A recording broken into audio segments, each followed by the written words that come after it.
I'd say maybe 85, 86. We'll lift you up. Okay, We'll be here to lift you up, Good. right? So last time we met, I know that we dropped an entire contract on you, and there was a lot of changes made to it. And, you know, what, we didn't expect you to respond to it.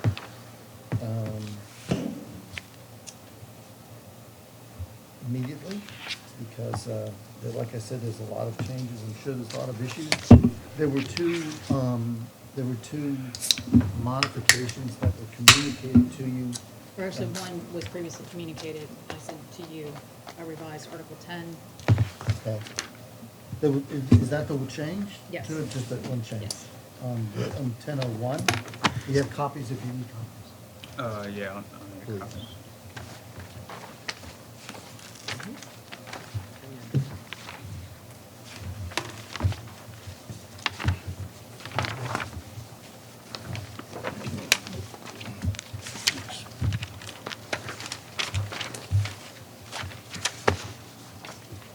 That's right, you were just adding the each week. Right. Right, when the, I don't think that was a big this- surprise, it was just an Okay. omission. Yeah, Oh, that's thank extra. you.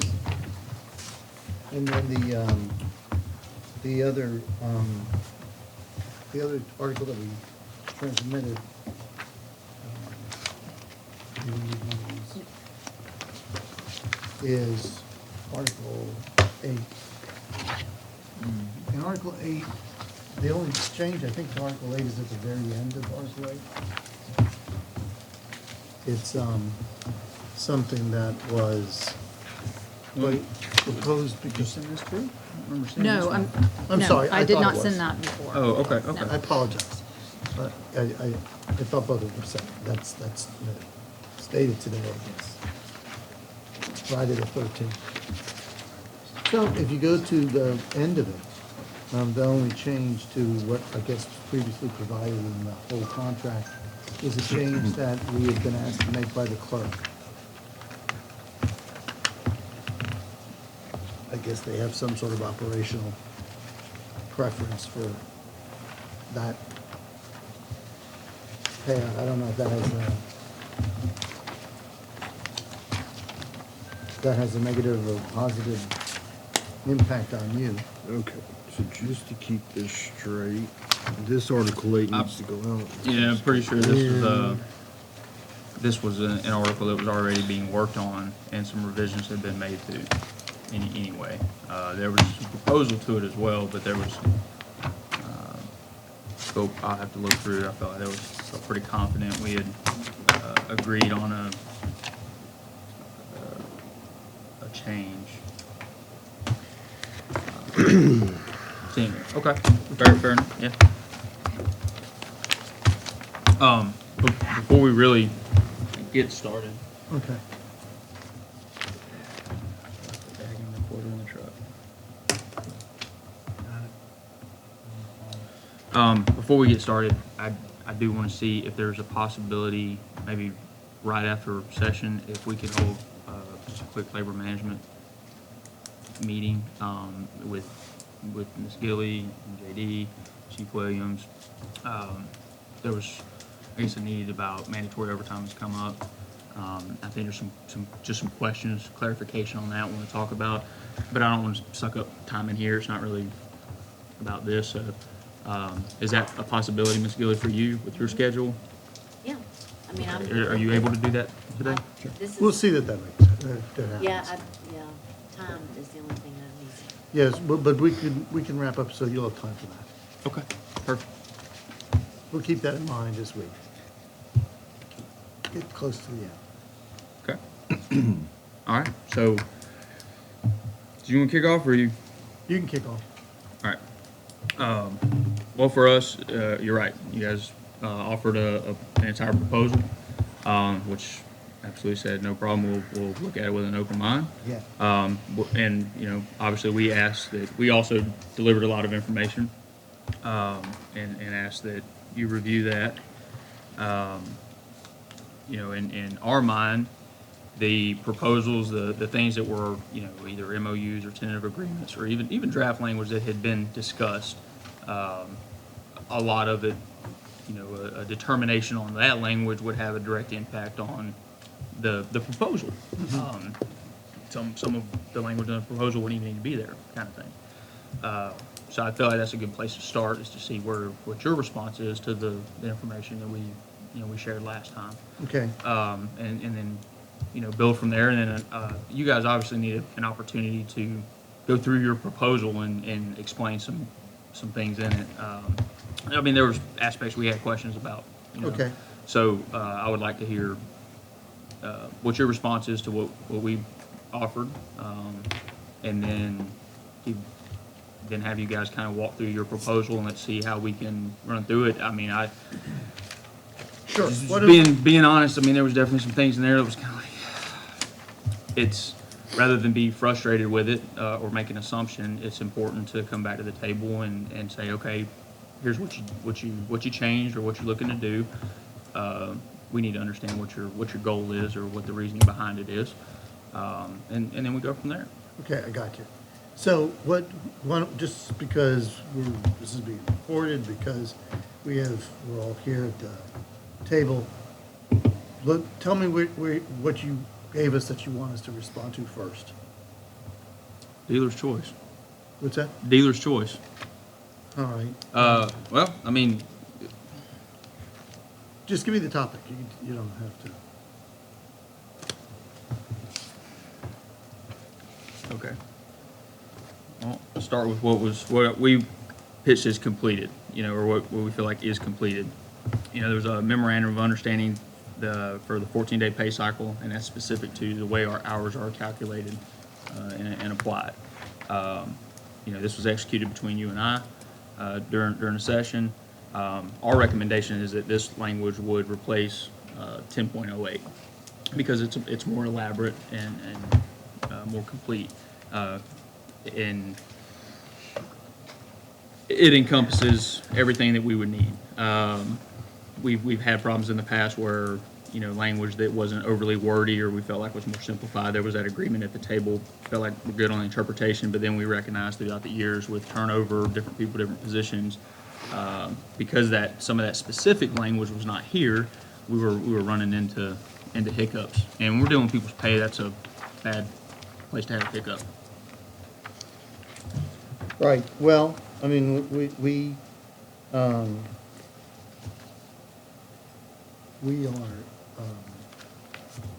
observing, honoring the MOU right Mhm. now. But, In the MOU, as far as the practice has been the practice, is what we've been doing. We just captured it in language to better help. I mean, frankly, administrative staff that aren't familiar with our hours of work and how things are accrued, and that's where we run into issues at. So we better captured the practice in the written language. Can you explain to us what the practice is, In- as you understand it? In terms of just how we work, our 120-hour cycles, 96 hours, and how that works. There's How- 14 hours of built-in overtime, just all of that. Yeah. and- Sure, yeah. Yeah, You could I mean, explain you it. Well, You want me to do it or you got it? yeah, go ahead. It would be helpful if you had, questions, I guess. I'm not sure what, What part of it don't you understand? yeah. I think I understand it. I just want to be sure that we have the same understanding. Okay. So the way it works, you have a 24-hour employee. Depending on luck of the draw, what shift they're on, they work a rotating schedule. They're either going to be in one of two pay periods, a 120-hour pay period or a 96-hour pay period. That's dictated by being on a 53-hour work week, and that the beginning and end of a pay period starts at the beginning and end of our shift, 7 a.m. If they're in a 96-hour pay period, then they work 4 24-hour shifts in the 14-day pay cycle, okay? There is no overtime automatically accrued in that pay cycle because it's less than the 106-hour threshold dictated by FLSA. If they work a 120 pay cycle, so that's 5 24-hour shifts in 14 days, then the 106 hours gets paid at straight time. The 14 hours, regardless if leave was taken or not, gets paid at time and a half. Why is that? That is a practice that the former public safety director insisted that we have. When we converted from a 21-day pay cycle, due to massive accounting errors on the county's part, which actually got the county investigated by the state of Florida due to improper paying of overtime, this simplified the math because it eliminated the smoothing of hours, basically pushing hours to further and further. It's kind of, not to get into a 21-day pay cycle and how that works, but it ensured that there was no reduction in pay. It continued to practice that. I'm sorry, interject real quick, just when we went from the 21-day, it was the desire of the county for us to go to a 2-week, 14-day cycle to be comparative to the rest of the employees. Payroll requested it, that was the desire. Right. So in order to do that, we have to find the commensurate schedule, hour schedule to make that happen. And this was the schedule that was agreed upon, the 121, 2096. But in order, like what he's getting to, that we refer to it as wage balancing hours, wage balancing pay. If you remove that, then it is a reduction, can be a reduction in pay, a cut. So the way you protect that and ensure people's pay stays the same is that those 14 hours it's built in overtime. So it's always there. And that's been the practice ever since. And as long as you are physically at work, the 14 hours are, again, are built in, that's there. And if you, say, work an overtime shift or something like that, as long as you are physically at work for the 106 hours, that's in accordance with the FLSA, then all hours beyond that, worked hours, are productive in terms for consideration of overtime. That's where we landed. So if you want. Right, so like I was saying, the 14 hours in a 120 were always paid at time and a half. That was a practice that's been in place for going on 10 years now. Regardless of whether or not the time was actually worked. Correct, and we're only talking about the 5 normally scheduled shifts. That's all we're talking about in a 120, okay? Now, But you acknowledge that that exceeds what the FLSA would require. okay. So, let's say you have a person, a 24-hour employee that works, they're in a 120-hour pay cycle. They take 24 hours of leave, but they also work 24 hours of overtime. 106 hours gets paid at straight time. 14 hours, that FLSA overtime, is paid at time and a half. The 24 hours additional that they work, that 6 24-hour shift, would get paid at straight time. So that's the gist of No, it. it wouldn't. It would work the first 10 hours of that until Okay, they hit 10 hours. 106 hours of physically Yes, being I at apologize. work. So if I just picked up 9 hours up in the north end of the county, Well, I let me. I would not physically be my butt in the seat, so to speak, for 106 hours of that pay cycle. So that 9 hours would be at straight time. So let me ask you this question. I think we all understand how this works. Going into your proposal and things that I've seen, you want to remove the 14 hours being paid at time and a half if we take leave in a 120 pay cycle because it exceeds the FLSA provision. That's essentially what you're saying, correct? Well, as proposed and the Yeah, language. that's what I'm saying. That's what your proposal is. The Is that your county would intent? comply with the FLSA, with what the FLSA requires in terms of paying overtime, correct? Okay, but you do understand that as soon as, if that language was agreed to, that all 24-hour fire department employees would see a reduction in pay?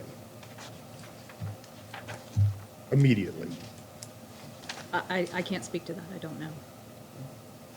okay. So that was, like I For said, clarification, So- we used to get the productive 12 hours, yes. went back all the way to 2000. Right. That when we started, yes. It was built in overtime, that was acknowledged. Right, so I mean, from the get-go. it's, And this, so what just so see you today is the understand- conversion so from just so 21. you understand, if you're taking 14 hours that you were paying at time and a half regardless, and you do not pay it at time and a half anymore, then that's a reduction. Well, it would be paid at time and a half, provided that the person actually worked. But I'm Over saying there's. 106. I'm saying there's instances where people are going to take a direct pay cut in your proposed language.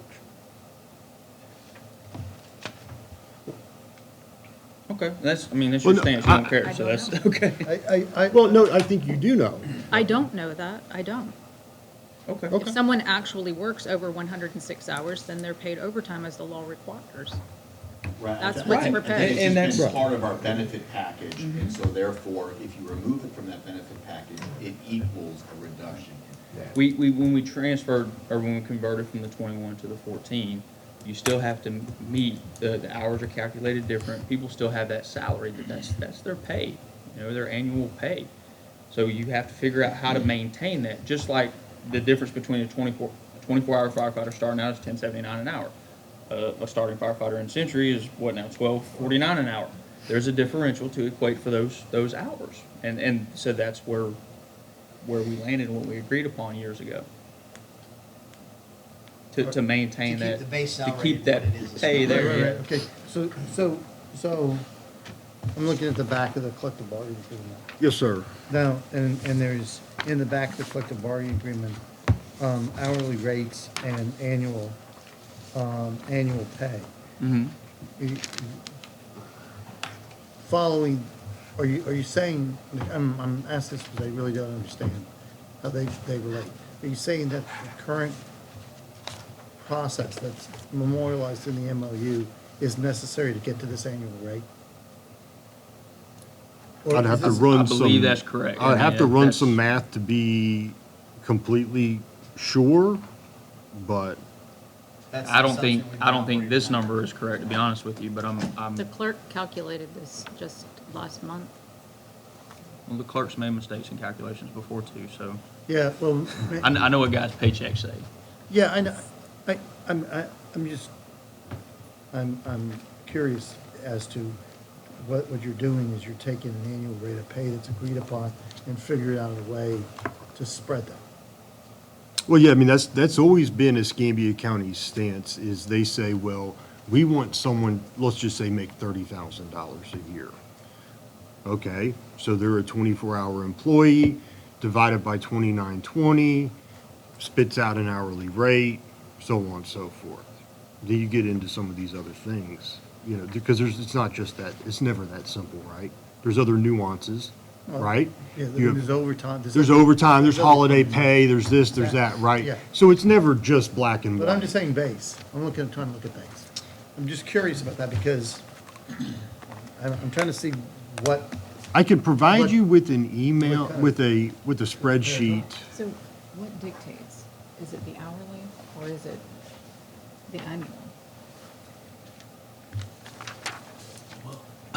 This number for what's here, for a 56-hour firefighter pay, it does not, if these calculations are correct on this is where they evaluated where they went from a 21-day pay cycle to a 14-day pay cycle.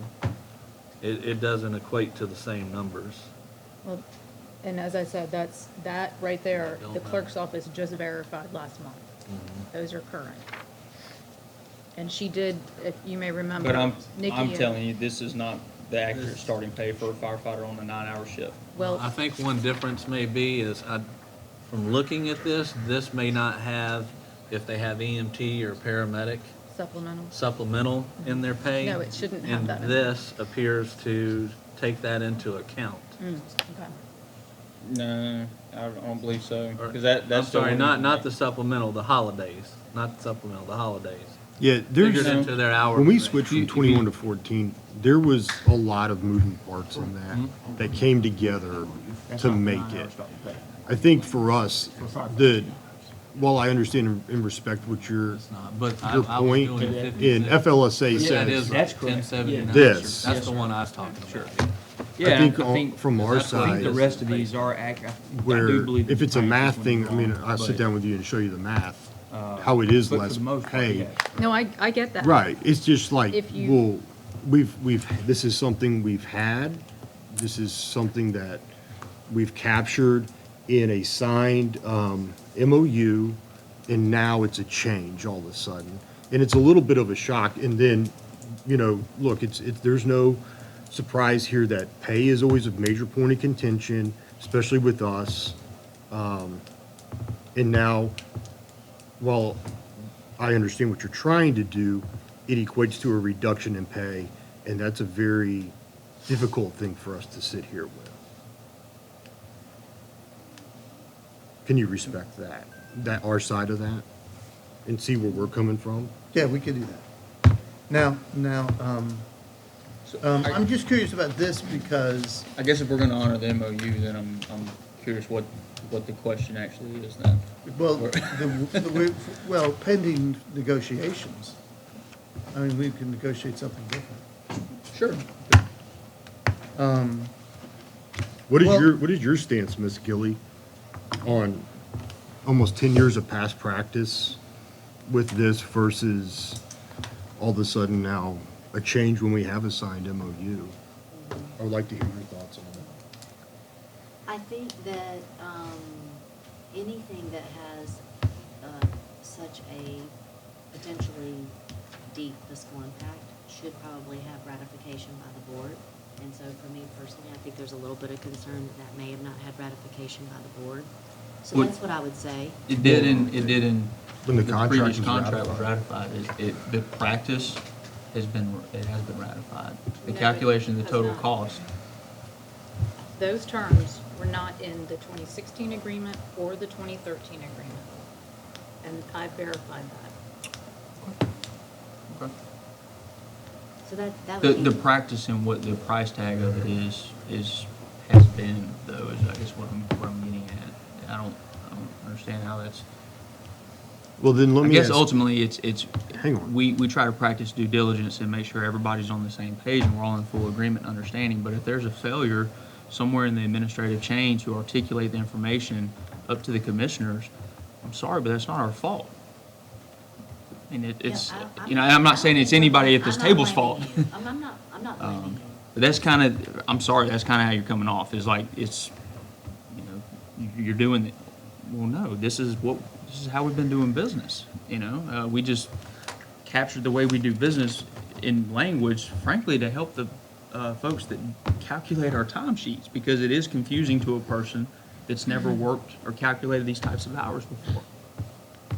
So It's then, that simple. then what is the resolution that you propose, if there is one, to compensate for, if you change this policy the way it's written? Is there anything that you propose to where now you're not having, what, close to 100 and something employees take a pay cut right off the bat? Well, we're still looking at that.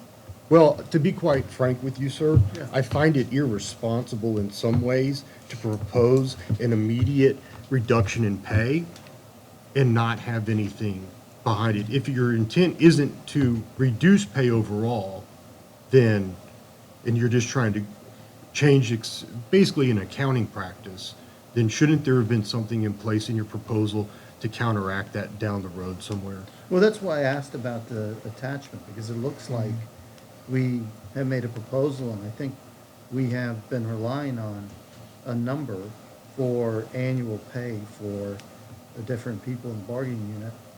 And I don't know if does that annual pay include, this type of benefit, which is Well, what if we- mandatory pay? What if we do away with some of this, stop looking at it necessarily as annual and look at, since we're hourly employees, we're not salaried employees, we look at them as hourly employees. This is what you make. I respect the fact in budgeting, you're gonna come up with, this person costs X number of dollars a year. I get that. But let's do the math kind of the more practical way that makes sense in the fact that they're an hourly employee. They work roughly this many hours a year. Then that dictates the annual cost. Yeah. Instead of working it backwards and trying to force people into these holes. Well, right. Because I think If then that if the- segues us into, now let's have some real honest conversation about what we proposed, another proposal, which was a pay structure. And that's what, again, this, just to kick things off, makes it very difficult, is we don't feel as though we had a reasonable look. The county offered a reasonable look at a pay structure and that proposal. And I think, you know, what we presented at the last session justifies that proposal. It's not just a shot from a cannon kind of thing. Hey, we just want some more money, guys.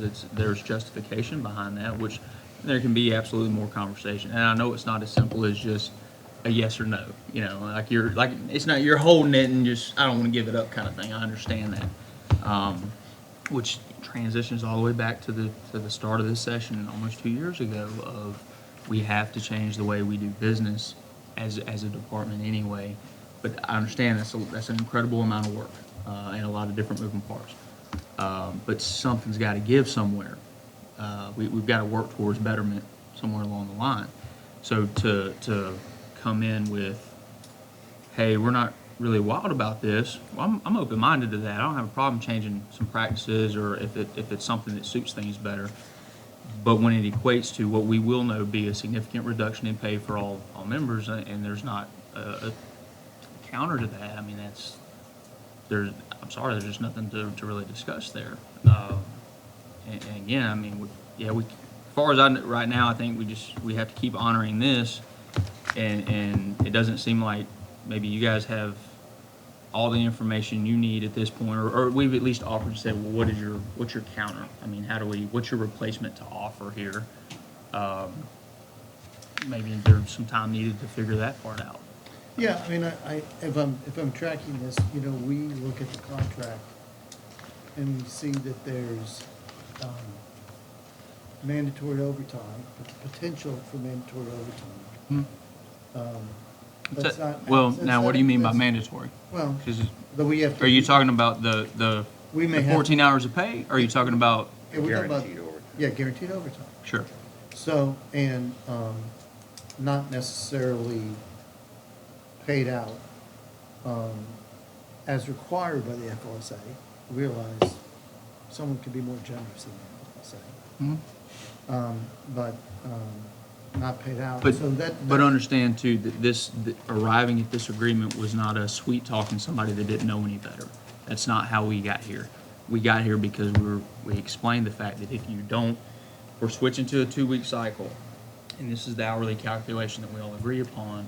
We have to make sure that people are maintaining their pay. Right. And this is the only way to make that happen. To have the wage balancing pay is how it really should be looked at, rather than mandatory 14 hours of pay. 6 1 half dozen other at the end of the day, but it's there to balance people's end of the year payout. Well, No, I it's don't- not whether or not they're paid, it's whether they're paid at time and a half. The 14 hours have to be paid at time and a half to maintain their salary. What they were making before, their base pay, it has to be there to maintain their base pay. And that's the point. And again, like I said, you're 100% right. If you're not physically at work for that 106 hours, that's a parameter. So again, if I'm in a 120-hour cycle, I burn a shift of annual leave. That takes me out of hitting that 106-hour mark. I pick up a 24-hour shift of overtime. The first 10 hours of that overtime would be paid at straight time. The remaining 14 hours would be paid at time and a half in conjunction with that 14 hours of built-in wage balancing pay.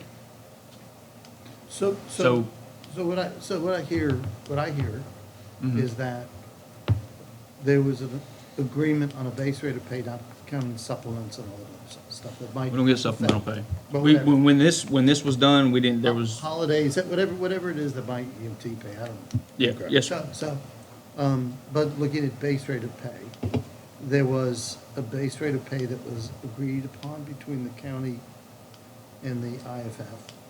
When we went to 14 days, in order to make that accounting work, this is a device that was used. To keep Yes. the pay the same, So that there wasn't a pay range. correct. That's what I'm hearing you say. Yes. I quite frankly, I've never heard that before, I'll be honest with you. I've never heard it described that way. Welcome to Escambia. It's an action.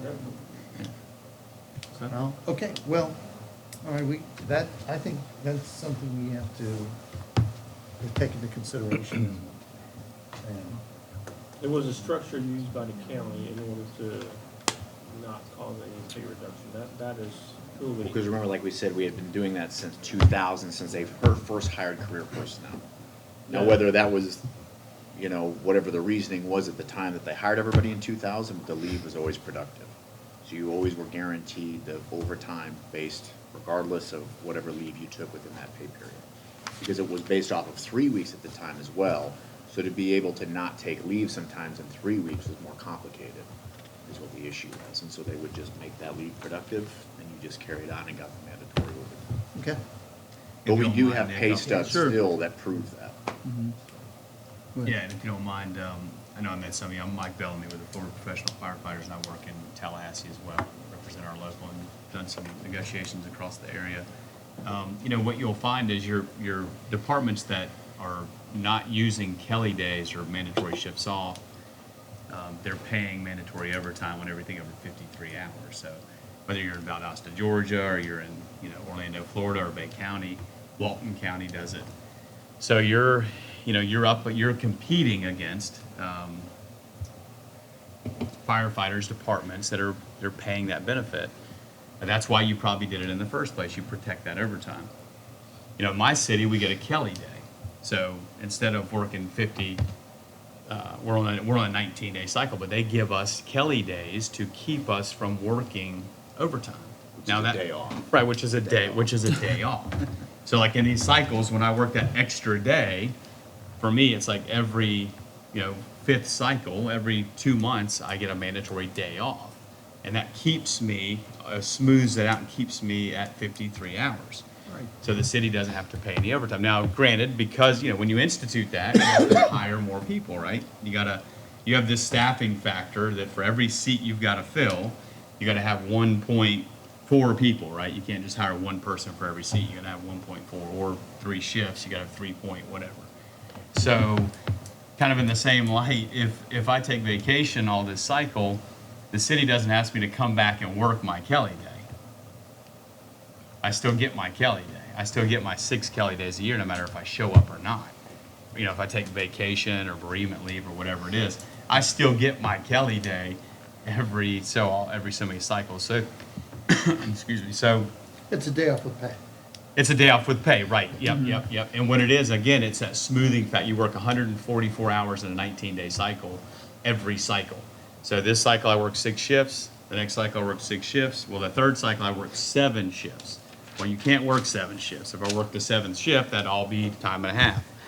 So, you know, I'm just trying to bring you an outside perspective. You know, I mean, thing one is you're competing against keeping the best and the brightest firefighters here who can go work in surrounding counties and cities who are going to get protected overtime, whether it's in Valdosta, Georgia, Thomasville, Orlando. Trust me, I work with all those departments and we negotiate, you know, contracts with them. You're competing against departments that are doing that. That's not a unicorn. The fact that you would not protect their built-in overtime is a unicorn, quite frankly. I mean, that's part of the package. You know, so, and then thing two is the Kelly Day may be an option for y'all to look at, to bring in, you know, as something to provide a certain amount of Kelly days per year in order to not have to pay overtime. And sometimes you give those employees an opportunity to either use the Kelly Day or sell it back. You know, in a lot of cities, our city, we just gave that opportunity for members to, if they want to use their Kelly Day, they can use it and not come to work. If they want to show up at work, they can come back to work and then they pay them the overtime. So just a little outside perspective and it's something hopefully that can kind of help move the conversation along. I would Thank appreciate you. it. Yeah. Okay, so we want to just hold where we're at, and you guys will discuss this a little further, or Do you want to see the caucus? Or do you want to go forward? What are you going to do? Take a caucus or go to the next thing? Want to talk about it? Okay. Yeah, take a few minutes. It won't be long. All right.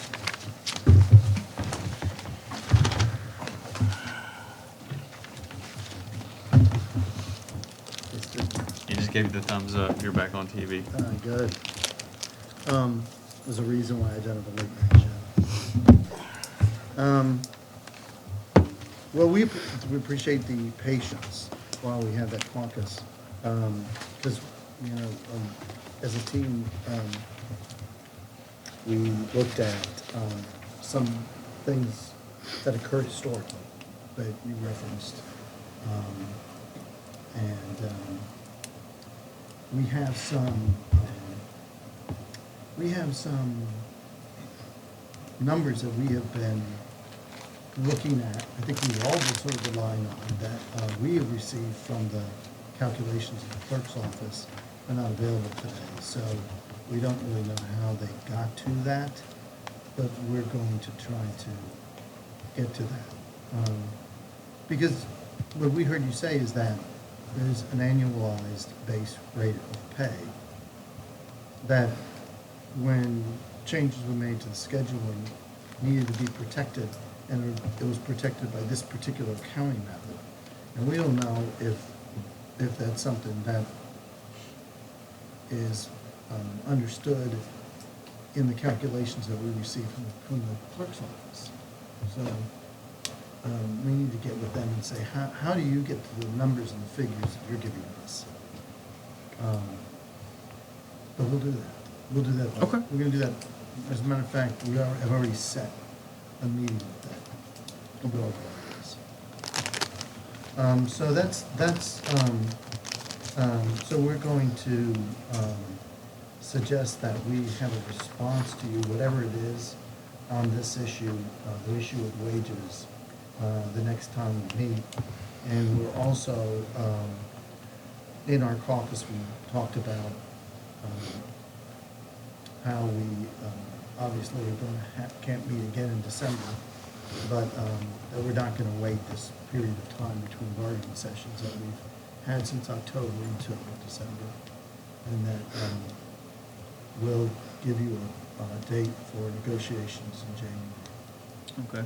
Did you get a chance, I know we discussed this, when you and I spoke originally, as far as resuming negotiations, Right. we talked about the idea of, consecutive days, or at least a full day session. And, I had asked you about that too, when I think we were scheduling today's date.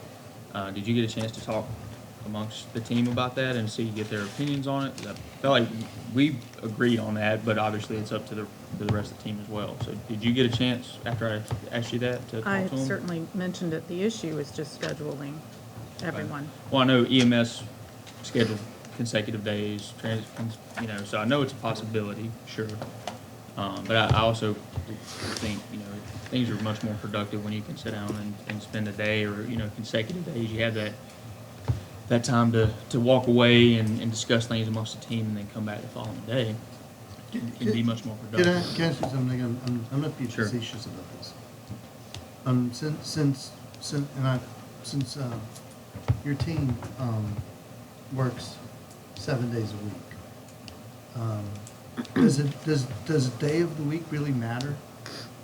I'll be honest with you, January's going on 2 years, and at this point, we're trying everything we can to bend over backwards to come to a mutual agreement.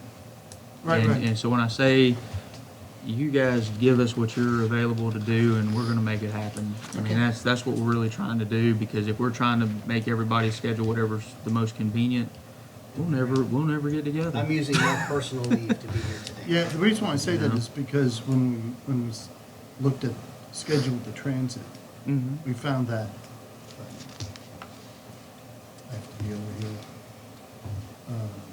on a weekend, but Saturday actually, if we work a Saturday into it, but people might have family obligations and stuff like that, and I don't want to. No, I don't wanna interfere with that. you're asking in terms of a weekend? Yeah.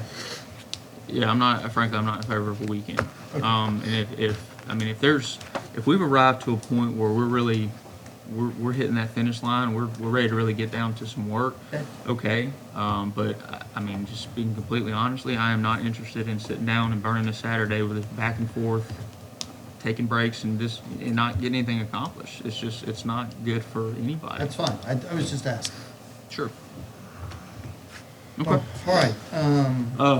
So picking up, you guys, we did offer a pay plan last.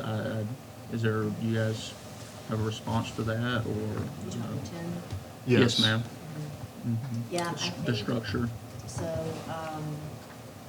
think I mentioned this, I don't know if you all met the new HR director. The HR director actually, their specialty is public safety, and so I am sorry they're not able to be here.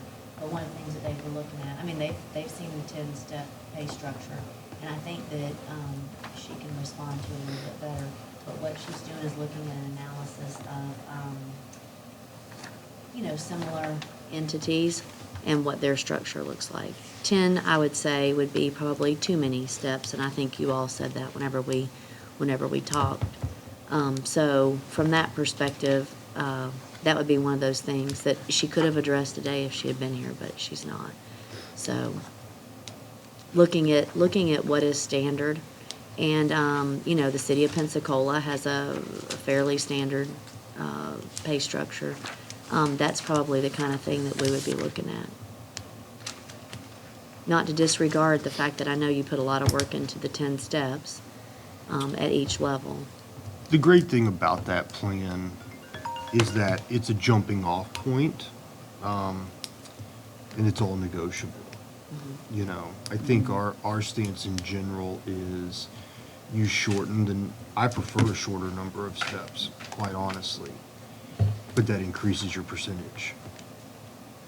The more steps you have traditionally, and what is standard, it's a lower percentage over the whole thing. So, you want to talk about shortened steps, number of steps? Let's do it. I want to have real dialogue, to be honest with you, about any of this, especially the pay plan, because, we put a lot of time and effort into it, and it's one of those things that's been put across the table probably at least 10 times, and we have yet to actually receive a legitimate counter proposal on paper. I know you guys are working towards that, and I hope next time we meet that she has something on paper that's legitimate, not some crazy math that no one can explain. But we're waiting for that counter proposal on there, and let's sit down and really look at that. Well, I think, and I'm not necessarily talking about a pay increase. What I'm saying is in terms of a process for advancement, kind of what you were talking about. Sure. But there were two other items that were brought up last time that I think we have some information on. One was the new cancer benefit. And as I understand it, does somebody want to talk about what we've done recently with that? I'm not real familiar. I know they were going out for bid to purchase a policy. Yeah, Right. we have the policy. And I think we actually obtained a policy that's going to pay that benefit. Okay. So that's secured. There was an issue about the payment of overtime to battalion chiefs. What we have prepared is a request for an opinion from the Department of Labor. And that letter is ready to be mailed. So we're doing our due diligence and moving forward on that. And I think part of that too is to make sure that the classifications are correct, because you had some that were, administrative, and then some were, I want to say operational. Line. Yeah. So that's the other thing that the HR director is looking at, is making sure that our classifications match the actual job duties and responsibilities that are being accomplished. And one of the things that she did ask for were operational guidelines, to make sure that she had those as she, fixed those classifications. Is it the county's position that all the work that was done through PERC and their ruling on this is just not being considered, or? That's No. a separate analysis. Okay. The question that was asked of PERC is, should the battalion chiefs who are As far as the non- bargaining unit, right? Yeah, are included for the, are represented by your organization for the purposes of collective bargaining. They don't have the authority to opine about whether somebody is. Yeah, I understand and respect that. It seems that a lot of the information and what is considered to make that determination and decision, the job descriptions, things like that, the way things are constructed and written, the shared community of interest, a lot of the factors line up with the Department of Labor and what the considerations are. A lot of the questions that have come back and been asked the battalion chiefs, a lot of the work that Chief Williams has done, I'm certain you're familiar with this as well, probably intimately familiar with it by now. It all seems to line up the same. So, again, I understand that it's a new HR director and she's, jumping on this, but this is another situation where a year ago, this should have been sent off to the Department of Labor if that was the county's position. As far as we have to have their opinion to make this decision, it should have been done a year or better ago. And I understand that's not your fault. It's not your fault. I don't think it's your fault, or you had any input in that then. I had no but- idea that was an issue until our last bargaining session, and I have personally drafted the request. So you didn't understand, you didn't know about I any of had this stuff no until our last idea. session? I was not aware of it, no. Well, we have emails and correspondence saying that it's at the attorney's office for over a year now. So what happened with that? It Where's was that never been? brought to my attention, but I'm addressing it along Sure. with the HR director. And excuse it, that, that's, where's the black hole between here and there it falls in? I think that's understandable. These emails were from whom now? Sir? Who were these emails? There's been correspondence with Paulette. I'm sure we can provide a very detailed, accurate timeline of email chains going up and down the chain. Yeah. Doesn't it date back to Tom Turner even? I only saw Questions emails- originated back when he was here, yes. I saw emails in 2018 to Eric Kleiner, Mhm. but they were never routed through legal. So I know a lot of emails that was going between this office and HR. I do not know at what point it got to the legal office. I'm wanting to say it didn't get to the legal office until just recently. So if you've got something that shows something different, I'm not aware of that, but Okay. I know Well, that, I want to go back. I know that it was I forwarded can to say, there. Well, I mean, 'cause was if there not is an brought to issue my there- attention. Let's, Yeah. let's see, but, Yeah. okay. Yeah, and I It's- We put a filter on our email. Yeah. It's being worked, Shake it, I guarantee you scan it that. automatically. That's where my filter goes. Okay. Was there any, is there any kind of projected timeline on when we would get an answer back from them? Or, because I don't really think that's something that we shouldn't have to come to session about that. That's just, potentially Right. correcting an issue and pay. Correct. No, I Yeah, agree so- with you. I don't We think it's- do agree with you. That's why we're trying to get to the bottom of that. But I don't have any control over the Department of Labor, so Okay. I mean, do you have any of you have any background or experience maybe in the past dealing with them? Is this one of those things that, this could be, yeah, 6 months or kind of thing, or? Well, if it gets dragged out, then we might have to follow a different course of action. I guess what I'm getting at We is, don't- I don't want to be checking in, sending a follow-up email or something, because again, I understand people are inundated, they're busy, things get forgotten about at times. But it is important to maintain a timeline and a documented timeline of, hey, have you heard anything back yet? I couldn't But agree more. frankly, I don't want to pester And- somebody either, if it's, I told you it would be 3 months, it's been 10 days, Are we there yet? I don't know how long it may take to get an opinion, and they are not required to give an opinion. But if it is starting to take a long time to get any kind of response from them, then we may have to take a different course of action. Yeah. But we're addressing it. Before we move on, I don't want to dwell on this too much if there's not a resolution there, but Yeah. is, the county has always, they determine exempt, non-exempt, and does the county not have the right that if there's agreement there that, yes, we agree? I mean, obviously there was agreement there, with the PERC ruling and things like that, and if there's some manipulation needs to be Well, done with I the mean, job description, there's agreement. They're two then- separate This is- issues. Okay, take PERC out of it, and if the HR director, the new HR director is saying that, I get this. I mean, Well, Well, there's so a this is- question, that's the problem. It's not clear cut. That's why we're asking for an opinion. Can you try to help me just quickly understand what the question is, or There are what the federal holdup is? regulations that govern whether or not an employee is exempt or not. And there's a specific exemption that may or may not apply, but it's very fact-specific. Okay. Again, I don't mean to badger you, but is it? can you It's in part just kinda based help me upon the understand? primary job duties, and it's an analysis. Okay.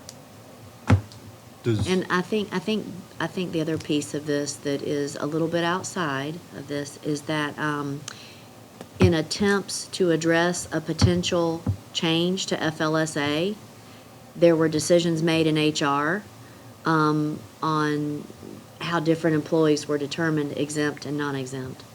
And as we talked earlier, there are, everything we seem to touch has issues with it related to interpretations, whether it's Sure. this overtime, built-in overtime, or whether, so that is part of the decision about sending it and making sure that we get the right answer.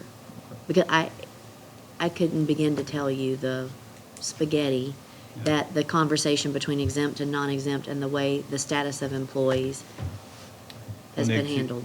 Nick, too, if you don't mind, I mean, this Sure. is certainly not a wheel that we've already invented. I mean, you can look to me or the IFF as a resource to provide y'all some information. We have partners at the Department of Labor. We deal with this a lot, with getting exempt, non-exempt status. I mean, even in my own city, we've dealt with it.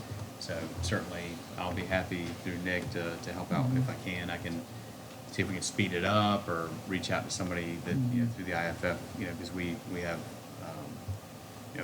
340,000 members that work somewhere, and most of them are dealing with some kind of exempt status. Well, and you and I have talked about this. I've talked with other resources, and again, they're not the Department of Labor. I understand, but all paths seem to lead very clearly to yes, they should be paid their time and a Yeah, it's half. pretty It seems straight up. pretty I mean, if straight they're- up, clear cut. I don't know what the holdup is. It's kind of the consensus, but I understand there's a process and a path, and you guys have to protect yourselves. And I get that. Yeah, if they're responding to incidents on if that's a majority function of their job, a battalion chief who's issued fire gear, who's responding to incidents, you're gonna find at the end of this string that they're gonna be non-exempt. So, but we'll help get you there. Good, we appreciate that. Thank you. Okay. We'll ensure your involvement in it so we can get an answer as quickly as possible. Whatever it might be. The other MOU that had been signed before was, regarding supplemental pay EMT, we discussed the details of that. That captured what has become a practice now. Obviously, there was an offer proposal regarding EMT, so I mean, obviously, whatever's in the MOU is captured. That's the practice now. It's fine, but I want to hear about the proposal there because it was interesting. Some of the changes we saw in there, and we can, if you like, we can work through that as we kind of go through your proposal, or you want to keep moving through the other things we had discussed. It's Article Yes. 12. 12.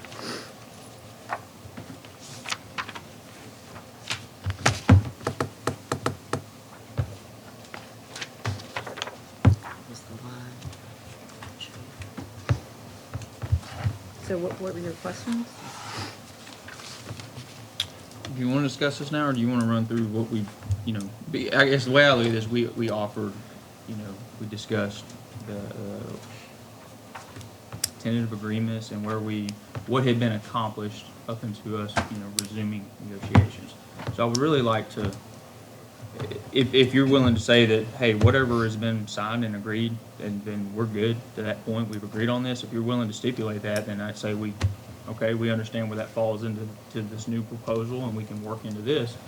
But there seemed to be a lot of concern or interest last time when we were walking through some of these things. Yeah, So I think it's important to identify where there's agreement, or if there's further question, or what have you, with what we previously agreed on in our session. So can we do that, or?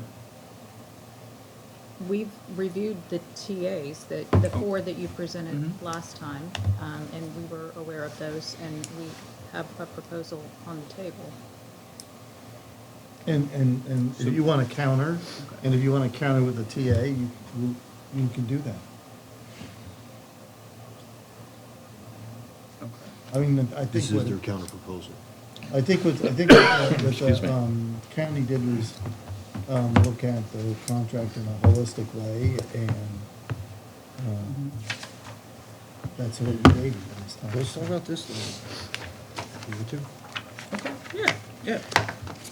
All right. You Well, go- do go ahead. do you want to start at the top, or do you want to kind of go through? Because, There's just a lot of changes. well, there are things that correlate, like, for example, this wages here with EMT, that ties into some previous discussion, but there are also proposed changes that aren't, things that were previously discussed, so I don't want to miss anything. I think, work from top to bottom and. However you like. Okay.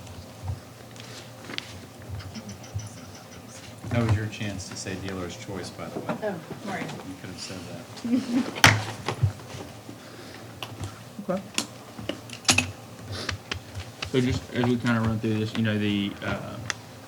the preamble, we didn't have anything. Before I start, I want to say this, like I said, we wanted to look at this with an open mind and see, frankly, we're caught off guard with, an entire proposal being thrown out there. And as we read through this and recognized some of the things that you found, some of the cleanup of language, using the appropriate pronouns and things like that, are very important. Excuse me? I was kidding, I said I'm a stickler. Oh. And then we ran across some things where it didn't appear that the existing language was an issue, and it was clear, and then there was a change, almost just a rewording. And some areas where that was, okay, whatever makes you happy, and there were some other areas where we feel like the language is clear, and that's the way we would like it to stay. Part of that being this, I think I mentioned this before, this has to be a workable document. It needs to be something that is simple enough to follow and understand by the members and those that utilize it. And some of the language in here just feel like would be difficult to get through. But either way, Well, go open ahead. mind on it. So Go ahead. preamble, we felt fine with. We have concerns about the recognition in the proposed language. Potentially being a waiver of rights. So that we can, Okay. I feel it would be more constructive for us or easy for us to discuss these things if pay recognition, we feel this way, and obviously you guys need a chance to kind of say, well, this is our language and this is why it's important for us to change. You give us a chance to explain ourselves, I'd like to hear yours as well. Or I can just run through and highlight where we had, took issue or had questions about things. But yeah. What's yeah. easier for you, And man? we'll respond. Go ahead. Okay, Why we don't would you- like why to don't you walk maintain through the 2.01, we would like to hold, we'd like to keep the existing language. Okay.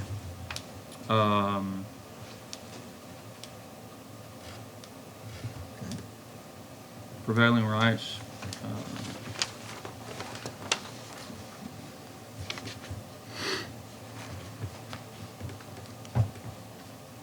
There was a question, one aspect, that last sentence there, as far as, do I understand your difference between known changes and bargaining prior to implementation? If you know you're gonna change the policy, there's gonna be a change, and it's known that it will have an impact, then that should be, discussed before implementation.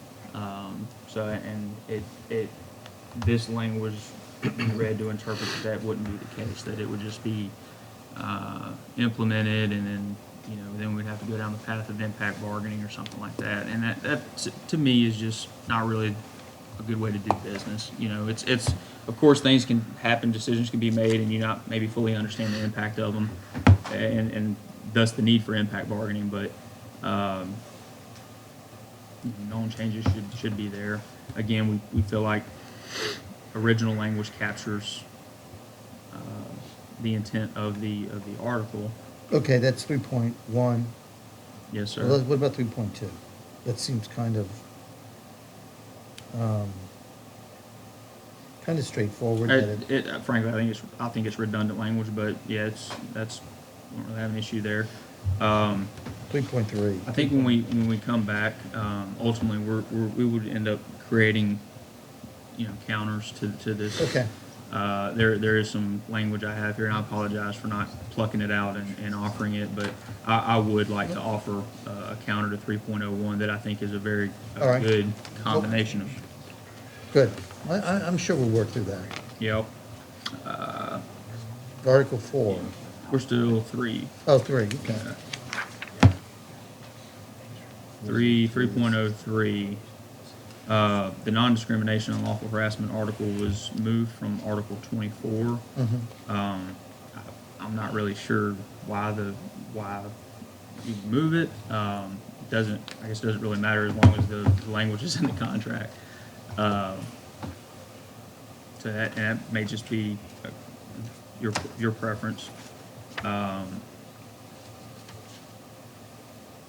This one, it too is.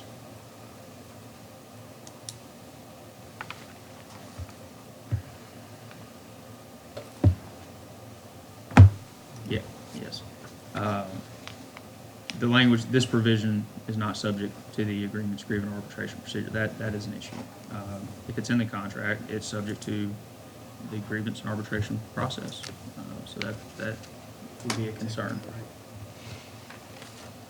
You want to give them a chance to respond to anything? I'm waiting for them if they got something to say, sure, but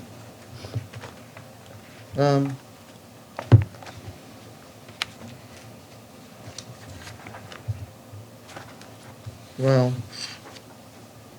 I think the thought in 303 is that in this day, there's much external law prohibiting harassment and types of harassment. So we have a state law, we have a federal law, we have local laws. And there's agencies and venues and courts that are professional in doing investigations into that type of claim. And they have remedies that are available to them under the law that are not available under the arbitration process. So if you were somebody who really thought you were aggrieved by harassment or discrimination, you really should go the other route, because that's where you can get recoveries that are not allowed under the contract. So I think it's kind of a dangerous process for some to follow that path. I think it probably would be our best advice, your best advice, that they not go through the arbitration and grievance process. We have a County policy. county policy and a process by which we address these specialized complaints. So that's all we're trying to get at with it. and I agree. The policy, I mean, there's kind of a little sidebar, but that policy, when it was sent out, was reviewed and discussed and discussed, you know, how it would be applied. And there were a lot of questions that came, unanswered back from Human Resources about that policy and its application and how things would work. And then, of course, it all came on the heels of a very large event. And then we saw, adding Mr. Morris's position as an investigator, to support that policy, that change and how things would be handled moving forward. And that's fine. I also believe there are, correct me if I'm wrong, but I'm kind of taking your example as the complainant, more or less, that is a more appropriate path for them to receive the justice that they are after. Whereas, my concern is that ensuring if a complaint is made, both sides have their fair, shake at the situation. As far as the grievance procedure, arbitration, there are provisions, protections on our side that protect, us as far as a member that would seek that full process or that type of representation. So I feel like that's kind of on us to be concerned with, not so much the county to decide for us that you can't use that process. I I have a question, Nick. sure. So, I guess under like an example could be that if the county were to fire an employee because they were not a union member, they didn't, they were the only member that wasn't, or what, just some Okay. wild scenario that you had a non-member and we're a very union-friendly shop here, and you terminate them, right? Without Yeah. just cause. I guess this language, would this not prevent that employee from, I guess this would prevent that employee from being able to file a grievance for that action, correct? I don't, actually, within that scenario, I think they could file a grievance for arbitration alleging that there was not just cause to discipline. This is somebody that's, this is like somebody saying, a coworker's harassing me. And then have that go through the grievance process. So some coworker comes to us and says, we want a step one meeting with you because I have a coworker who's harassing me. That's not how that would work. There's a county policy that stipulates how a harassment complaint will proceed Well, forward. that's what we're trying to do here, that's all. We're just It trying already, to, Yeah, but it what already if we exists wanted- that way. So where it's important for it to be grievable is that that employee follows the county policy, makes that complaint, and then action is taken against another member, and they are disciplined for that. They need to have a process to defend themselves. And going through county policy, they don't have a process to defend themselves. They should have the grievance process if someone's, offered as a path. yeah, if someone's disciplined, they get to grieve the disciplinary action. Well, and I think furthermore, where I think there's a possible waiver of rights is if I'm the one who feels like I'm being harassed, and I feel that you as the county have not handled it appropriately, then by not following your policy, now that's a waiver of my rights to be able to grieve the fact that you didn't follow the policy correctly.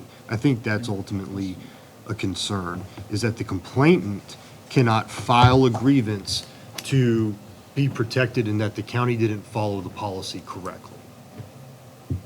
All right, but in the current language, that wouldn't be how that would work. Because the current language just would say, the county is not going to discriminate against someone for race, color, religion, age, handicap, national. I understand that.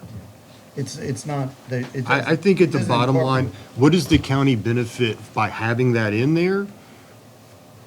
And what do you lose? If, is it that hard of a stance to leave the line in there? On your end?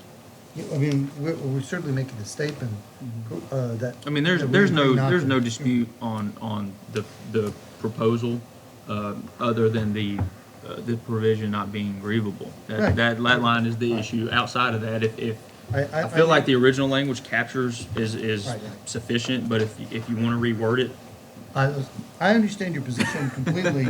I was just trying to answer your question. Sure. oh, sorry. Yeah, you did. I Thank you. apologize for interrupting there. Sorry, I just caught a typo in 3.01. That was my fault. Impacts. We'll forget That's it. just unacceptable. Thank you. I mean, I think we have to trash this and start over, right? Maybe a walkout is. is in one. Okay, we ready for 4? Okay, Article 4.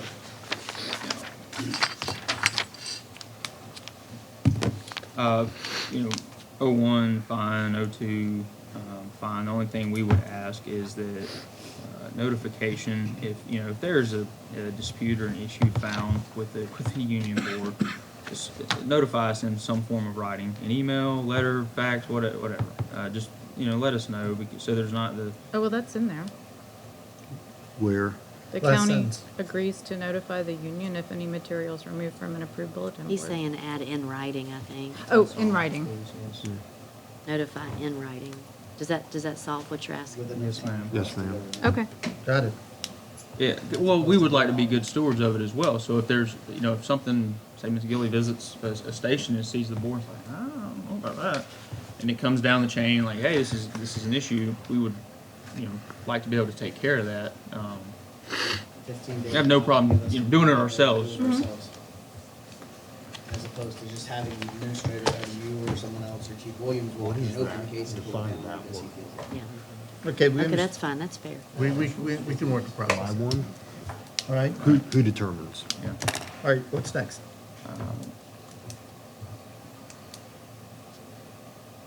Okay, so the leaf pool, 4.04. I believe we had an offer about this or a proposal that we had already made on this, but if, again, I haven't seen one. if you're receiving well, it seems like there was some information you didn't receive before anyway, so,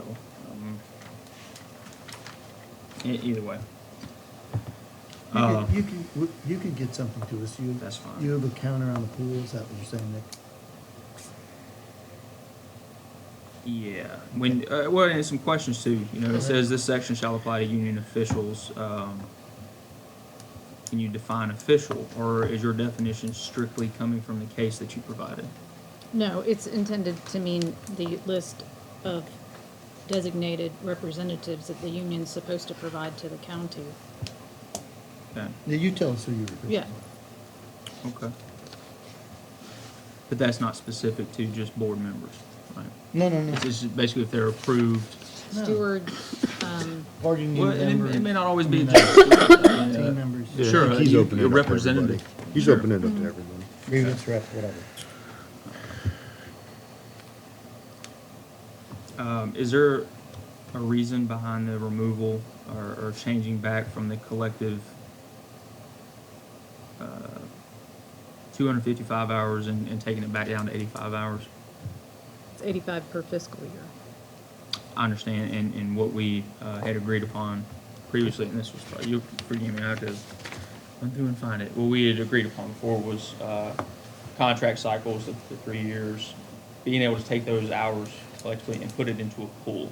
Because it was recognized at that time that you may have a couple years of a contract cycle where there's no need for openers or, anything like that, and then there's. So you want the whole pool for the full 3 years, As as it opposed to was breaking written. it down? As it was written, yeah, I'd like to maintain that, for sure. Okay, what's next? But we can look at a counter there. As I understand, there's maybe some parity concerns between some of the other locals and lead time and things like that I'd like to look at, but All right. no problem.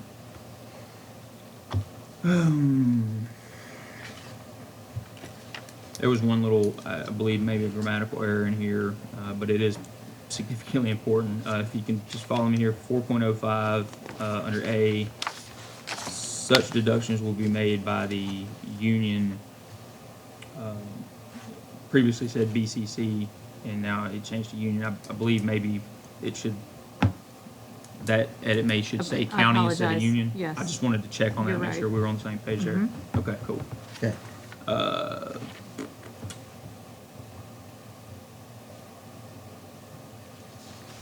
think this is 407. Yep. 4.07, one of the parentheses there, number 4, the transfer, promotion, or demotion of employee out of the bargaining unit. We would like to strike that. Shouldn't, membership into the bargaining unit or into the union should not be initially dictated by their rank. If they promote out of classification, or promote, the terms dictate whether or not we can represent them anyway, you know what I mean? But if a person chooses to remain a member, I would almost take this to believe that the county could say, an individual is promoted to the rank of fire chief, that the county could enforce and say, you're not allowed to be a union member. And I don't believe that's, actually, I don't know if that's even allowed, or legal, but. All right, I understand the objection to the language. Okay. Is there any objection to striking that portion of it, or? Well, we'll discuss it, but, certainly gonna, I understand what you're saying. Okay. I would, right at the very end of there, 4.07, again, written notice would be important as well, too, there. If termination of dues deduction does happen, that's made through the payroll department, it's just good business for everybody to be on the same page about it. So you want to add, in addition to. If you just put right at the very end, right behind department, if we can just, as well as written notice to the union, would be perfectly fine.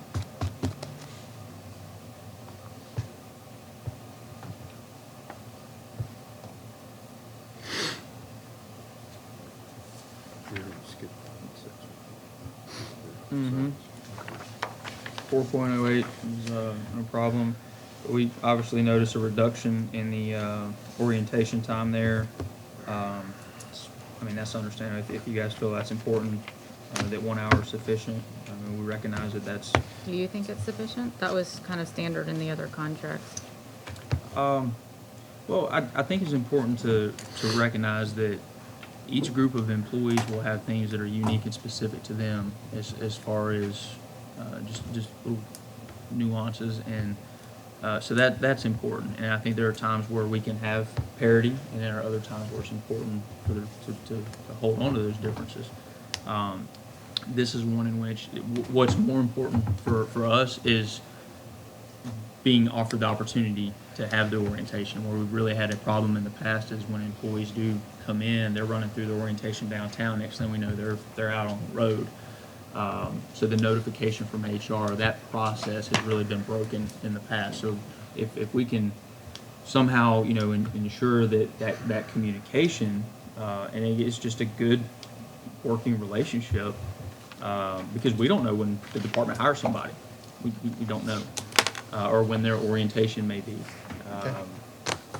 They're typically, the folks are brought in, they have to go to the warehouse, get fitted for gear, they come to public safety and go through So several processes, and that's something that we, could be a part of. And at times it has happened, we've been a part of that, and other times, more times than not, we have no clue when somebody's hired until they show up at the station. But would you think that 1 hour is sufficient? I think so, yeah. Okay. Yeah. That's, I got it. all right. An effective hour. Yeah.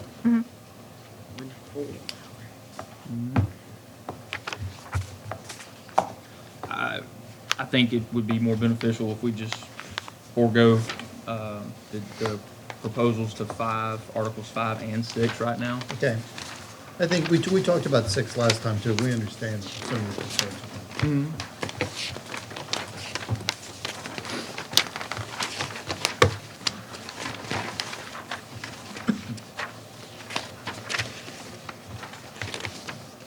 Again, just positive grammatical changes to Article 7 there.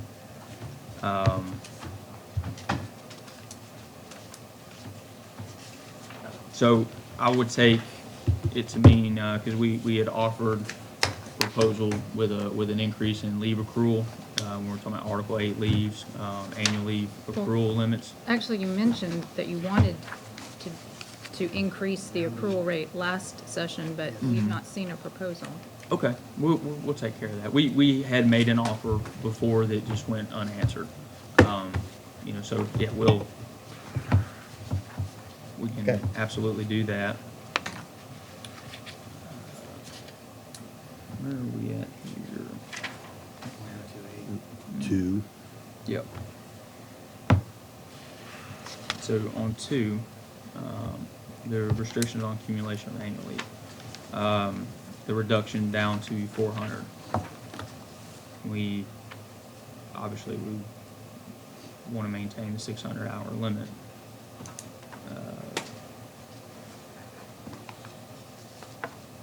Is there any reason for that? That's what's provided to other county employees. Okay. Other county employees also don't work 2,900 hours a year either. And don't burn 3 days of leave when, 24 hours of leave for a day off. And that's, if you like, we're happy to explain what the difference was or why that change was made, but that's up to you. I know your position. Okay. I got it. Yeah. Sure.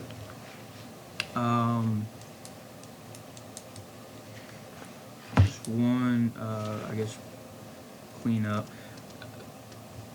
So when the language was offered about the battalion chiefs, I had kind of plugged that in there. Approval of annual leave requests, number 4 there. I added in under number 4, like A, lieutenant and firefighter annual leave must be scheduled and approved by the battalion chief in advance of the time taken. B, battalion chief annual leave must be scheduled and approved by the deputy chief of operation or his or her designee. That just, defines it in there, and so that's the appropriate place that language should be added in. 6 there, just again, sticking with, retain the 600-hour limit rather than the 400. The annual leave incentive plan, we obviously would like to retain what's there. And the concern with the change in your language is,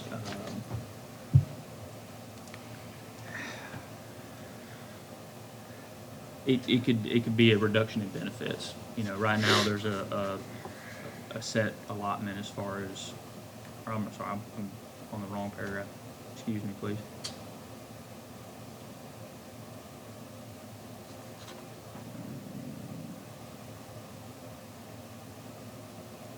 Yeah, again, there's a reason our original language exists the way that it is. We feel like we were actually being better stewards of the employees and their leave balances. A lot of times when the annual leave incentive plan is offered, they only have to maintain or have a balance of 100 hours after they do their sellback. And recognizing the fact, kind of the point we were making earlier with how much leave we can accrue, it's simply because we burn a significantly larger portion. So we understand the importance of maintaining a balance of leave in the event of injury or anything like that, or just simply vacation time. It comes out in seemingly larger chunks. So we would want to feel like our original language is sufficient, and then frankly, whatever. It already protects, the county. Obviously, if the county decides, the county still gets to dictate if they're going to offer the plan that year or not. So you're still protected. It's not like we can say that this is, I don't care that you're not giving it to anybody else, you have to give it to us. The protections are already there. Just out of curiosity, the changes, moving on to like sick leave, when you make the changes to 50% instead of the 1/2, is that just a preference on your behalf, or is there a legitimate? I think we're saying the same thing.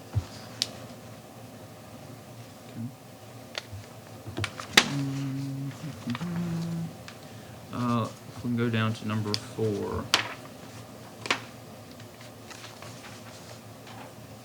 I guess I don't understand the inclusion of the, and may be subject to disciplinary action as provided by Article 6 of this agreement. I mean, correct me if I'm wrong, Chief Williams, isn't that already current operation?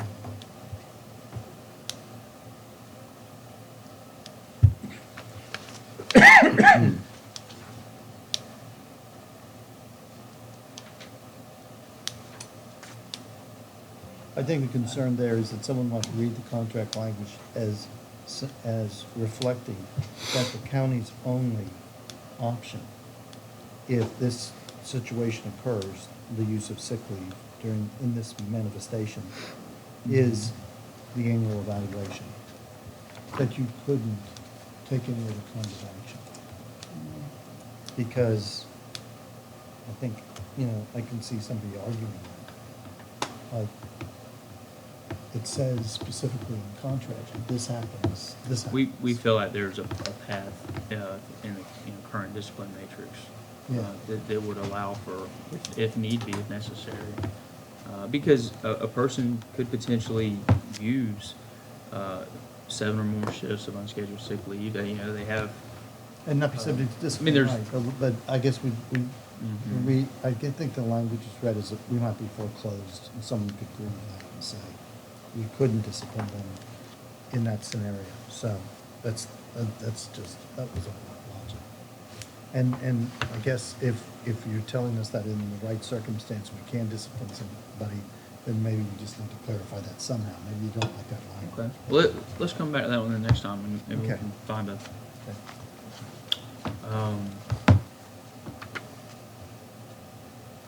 8.04. This, again, was another one that we had offered language on a change. And this was the one, if I recall correctly, yes, that was. I don't think you offered language at the last session, but you mentioned that you wanted to have the option to roll over a certain number of hours of your comp leave. Well, But I understand you may have presented something in the past. We did before we started meeting with you guys. I think Kleinert was still, may have been his last day, which, no, this was the one that we were back and forth on. That we had reached the point of tentative agreement, and when, yes, it was that last session, what we agreed upon at the previous session, he showed up and there was a change in the amount of hours, and it was like, what happened? We were here and now you're coming in with this. So there was, dispute there, and There then we wasn't a stopped tentative. having meetings. Ma'am? I said, so there wasn't a tentative agreement then? No, I didn't say there was a tentative agreement, so there was a language out there, but, so that's, and that's fine. What we can do is, put that together and present it as a proposal, because we would like to explore that and get an answer on that. I know you guys, we had some conversation about it and there was concern, but we wanted to look at it.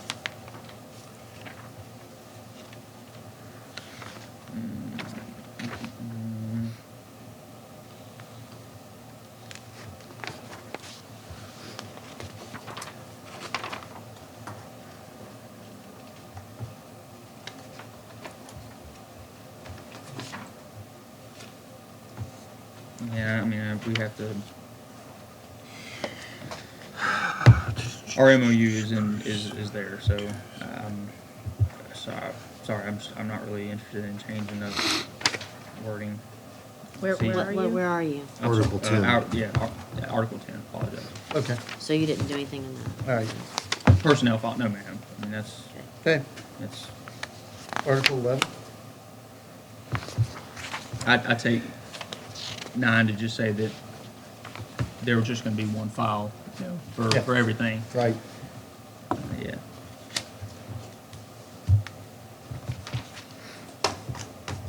Again, the Let's- language we've been practicing and working off of, it's been the practice, it encompasses every bit of this. I don't, I'm sorry, you still on 10? No, he's on, yeah, he's on Yes. seniority.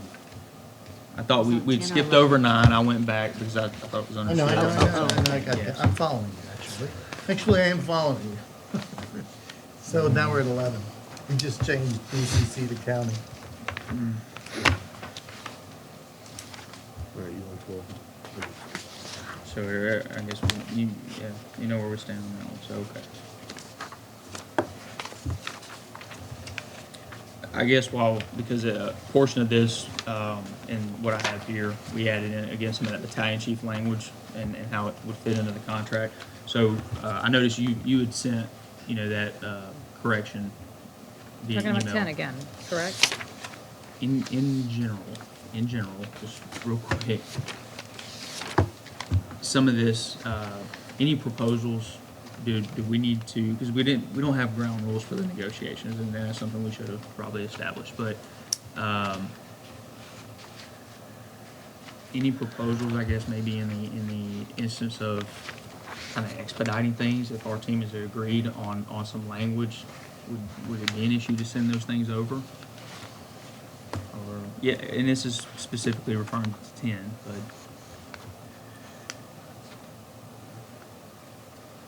Or you gonna do it all here? And if so, then, I just wanna know that. You're saying send language for our review prior to a next There- session? Yes, I yes, don't, ma'am. I don't have an issue with that, Yeah. but I don't want there to be any offline bargaining. Right, outside of right, the right. yeah, same you would amount of never what- respond to Right. that. Right. But absolutely, if you want to send a draft, and then that gives us the opportunity to review it before we The come most sit time down possible. and talk about Right. it. I don't have an issue with that, do you? Okay. No, Yeah, in not my at all. experience, that's very, Helpful. we recently did one like that, where ahead of the meeting, here's my proposals for next Sure. session, and then it's, Okay. that way it's not just like an hour and a half of caucus and, trying to find the fine print, et cetera. Yeah, no, that's good, yeah, because everybody should take their time with all of this. 10.03, just an overtime there. I'm not sure what the significance of was, striking one for officers, one for firefighters, EMTs, one for medics. I don't understand the significance of you striking that language. It's just cleaning it up. It wasn't intended to be a substantive change. Okay. And wouldn't there now also be one other, well, I guess no, officers is intended to be more comprehensive. But no, there wasn't And I'm intended to not, be a I'm substantive not disagreeing, change. there may be maybe a need to, better identify what the roster should be, but, just a generic rosters, it could potentially create an issue down the road, but we'll note on that one too, look at that.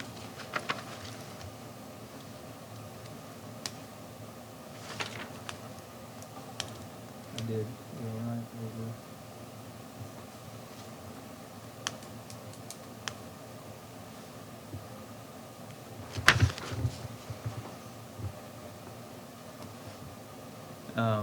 I'm sorry to backtrack on you guys again, apologize. The 10.02, the callback time, pay time. Did you feel the strikeout that you made in there, was that just what you felt like cleaning the language up, or you struck if you were called back to an immediate response time work begins with the reflex time not to exceed 1 hour compensation? I think the next sentence covers it, doesn't it? I guess what I'm asking is if the document that we have and the language we have is understood and it works and it's been working and there's been no issue with it, then why are we changing things just to arbitrarily change them? Is what I'm asking. Clarify. For who? This is the question. If you want to we counter with understand- something, then you can. You can even counter with Okay. no the problem. original language. Okay. All right. Was that the language that was similar in other contracts too? I doubt it, as far as that goes, but. Maybe so. Because I think- CAT was the one I was more similar, okay. I think we fully understand negotiations and countering and all that, as everyone does. I think part of what sometimes makes this difficult on our end is we're trying to understand the context in which you were coming from with it. We just want to understand the why, is what it is. So then we can actually provide a better counter to you. That's really what it is. It's So, important to establish what So- we're trying to reach and where your position, yeah, our position. I mean, I'm and fully that's aware how we get- can counter all day long, but if I don't fully understand your full position, then, you know, we're saying something without even saying anything to me. I think that's where a lot of our questions come from.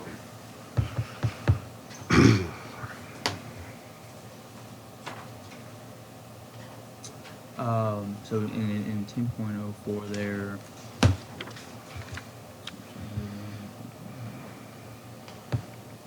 The prior authorization of the fire chief, don't really believe it's necessary.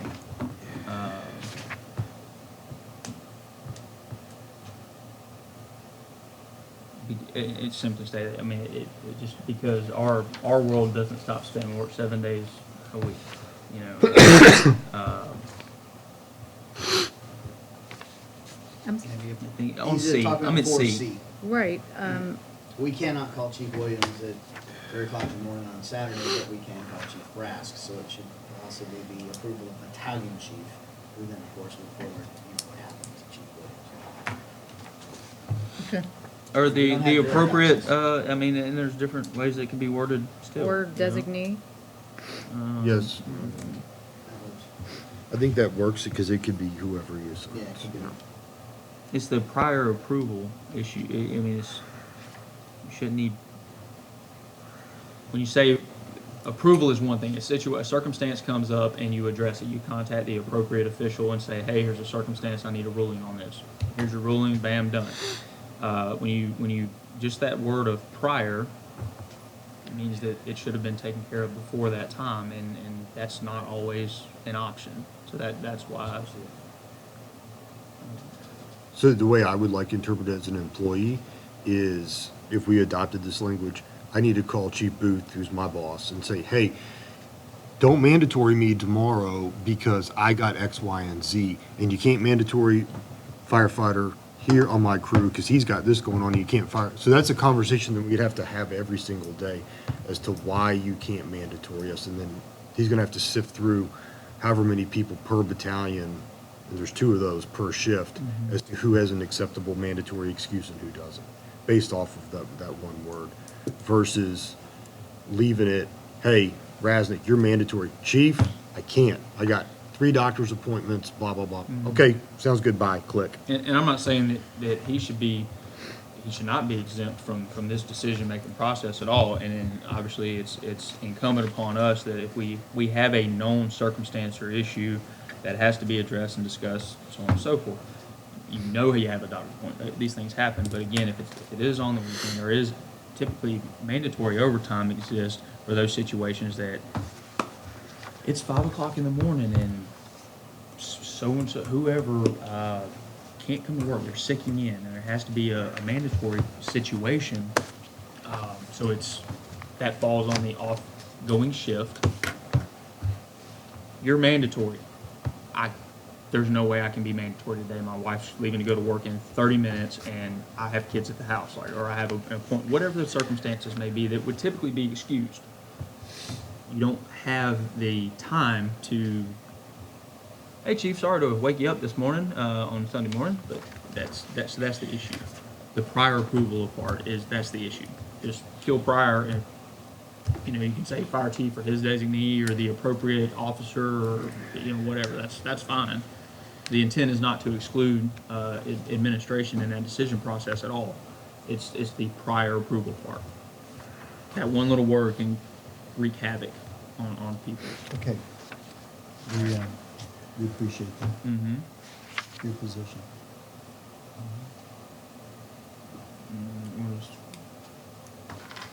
You know, Just provide a counter for that. yeah. Yeah. So Uh, what's next? Management right, there's really no changes to that. Correct.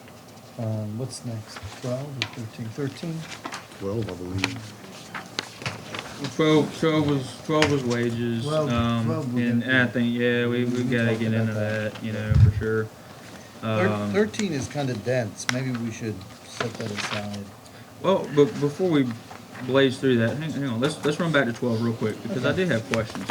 You offered there's some, what I consider significant changes to Article 12, 12A, EMT. Yeah, so I Well, think we this looked one at the definitely. numbers, and I think, oh gosh, I'm sorry, I don't have the numbers in front of me right now, but almost everyone currently has EMT. There was a very small number. Okay, well, what was reported to me was a very small number did not have it. Yeah. That they could easily obtain it within a 2-year time frame. But let me ask you this, who would flip the bill for the cost of the class? Would that be on the employee or would that be on the county? Well, let me just, was that considered, was that part of the thought process? There's no dispute at all from our side on Yeah. advancing certification and providing a higher level of service. We're all about it. But then there is the thought process of, was that considered? Because it would be our position that these are things that were not a requirement for however long we've been working here, and we're Were they adapting. were never a requirement? No, ma'am. So they're adapting and keeping up with the times, and that's fine. You identify the need that we want everybody to have it. Sure, no problem.